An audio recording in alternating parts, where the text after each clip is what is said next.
I'm sure you have set up your GitHub account. Now we're going to explore the GraphQL inside the GitHub. Well, GitHub has an open source project of GraphQL, and they have their own graphical tool for testing GraphQL.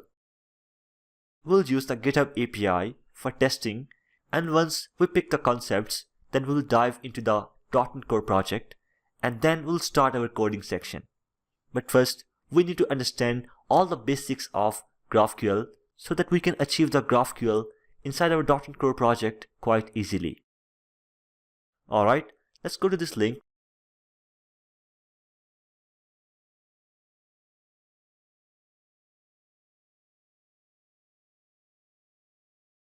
And there, I need to sign in to explore the GraphQL API.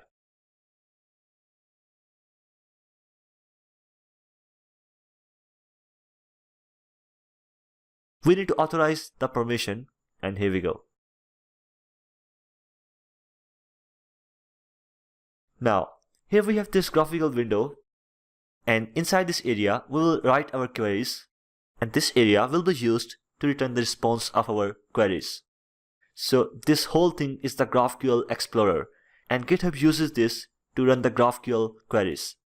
Alright, so just make sure you are on the same page with your own GitHub account.